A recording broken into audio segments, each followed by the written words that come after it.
The Artist est parmi nous, comme tous les mardis. Fouzi Louem, ça va Fouzi? Yeah. Tu vas me le faire en anglais? Yes. Amazing. It's amazing. It's amazing. Alors c'est vrai que tu parles quand même mieux que Jean Dujardin. Forcément, ce mardi, il vient de tout rafler. On ne pouvait que parler de The Artist. Effectivement, c'est historique. Cette moisson d'Oscar aux États-Unis, la première fois qu'un acteur français reçoit un Oscar, et surtout le meilleur film et le meilleur réalisateur pour un réalisateur français aux États-Unis. C'était du jamais vu, avec un sujet malgré tout américain, puisque ça raconte l'histoire d'un acteur au temps du muet aux États-Unis. Voilà, c'est la moisson totale entre les Oscars, les Césars, les Golden Globes. Il y a The Artist d'un côté et il y a les films que les Américains vont voir de l'autre. Effectivement, vendredi, c'était les sorties des films aux États-Unis, et le numéro 1 du box-office est un film qui a coûté 16 millions de dollars, qui est interdit aux moins de 17 ans, qui est classé R, qui a été adoubé par Barack Obama, qui est réalisé par deux inconnus, c'est un premier film, et surtout qui est aussi interprété par des inconnus, ou presque. Je vous propose de voir la bande-annonce et on en reparle juste après. Tu ne t'attends pas à ce que ta famille comprenne ce que tu fais. Tu espères seulement qu'elle l'accepte. Je suis très content pour toi, mon vieux, tu feras un bon papa. Et quand tu reviens à la maison, tu espères te retrouver exactement où tu étais avant. 3, 2, 1... Tout est dégagé! Cible sécurisée! Ceci est une récupération personnelle. Avancez vers la cible, récupérez le sujet et rebroussez chemin. Je l'ai.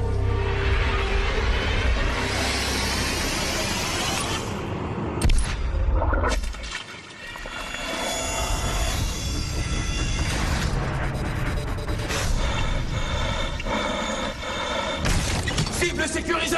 Madame, je vous ramène chez vous. À tous ceux qui sont sur la ligne de feu, à nous, et à ceux qui sont comme nous et qui sont si peu nombreux. Le corbeau est dans mon champ de vision. Un véhicule ennemi s'approche de vous par le nord. Tu bases ta vie sur un code. C'est comme suivre une rive qui te ramène à la maison. Et crois-moi, tu cherches toujours à rentrer à la maison.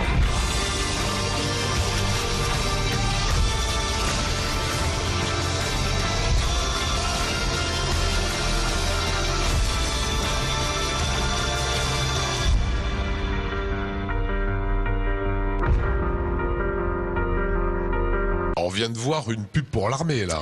Effectivement, c'est une pub pour l'armée d'1h30, ça s'appelle Act of Valor. Ça raconte l'histoire de Navy Seals qui vont dans le monde entier lutter contre les terroristes, et c'est un film qui est absolument adoubé, voire plus, par le département presse de l'armée des États-Unis. Alors ce film, les Navy Seals, eh bien c'est une unité d'élite qui a notamment tué Oussama Ben Laden. C'est un film qui a coûté que 16 millions de dollars. 16 millions de dollars, tout simplement parce que l'armée américaine a envoyé tous ces moyens pour ce film, c'est-à-dire ils ont envoyé des scénaristes, ils ont envoyé des gens pour chorégraphier les cascades, et surtout ils ont envoyé leurs soldats, c'est-à-dire que tous les acteurs qu'on voit dans le film sont de vrais Navy Seals, même les premiers rôles, et l'armée a notamment demandé à chaque figurant de bien soigner sa tenue, qu'il soit complètement propre. Alors ce film est interdit aux moins de 17 ans à cause des actes de violence qu'on voit dans le film, mais qui ne sont pas dus aux Navy Seals, qui sont plutôt dus aux terroristes. Voilà, c'est les terroristes qui sont les méchants, les Navy Seals voulant sauver le monde. C'est pas la première fois, il y a déjà des films dans les années 20-30 qui faisaient l'apologie de l'armée. Effectivement, en 1927, on pouvait voir sur les écrans américains et français, puisque ça s'appelait Les Ailes en France et Wings aux États-Unis, un film qui était sponsorisé par l'armée de l'air américaine. Est-ce qu'il y a le pendant en fait en France des films de ce type-là? Alors il y a deux cas en France l'année dernière. Il y a L'Assaut de Julien Leclerc, où c'était le GIGN qui avait aidé la production du film en amenant des hommes et en aidant au point de vue technique de comment ça se passait exactement un assaut dans un avion. Et il y a aussi L'Ordre et la morale de Mathieu Kassovitz, qui pour le coup racontait une histoire qui n'a pas plu à l'armée française, avec les Kanaks. Et du coup on a pu voir des hélicos qui étaient faits en bois, de vraies maquettes à taille réelle. D'accord, donc ils n'ont pas du tout donné de matériel, ils n'ont pas participé. On vous retrouve demain soir, So What? So What, demain soir, j'invite dans mon lit un acteur porno et un réalisateur porno qui s'appelle HPG, et vous verrez, c'est sympa. Je suis très inquiet là. Non, il faut pas. Allez.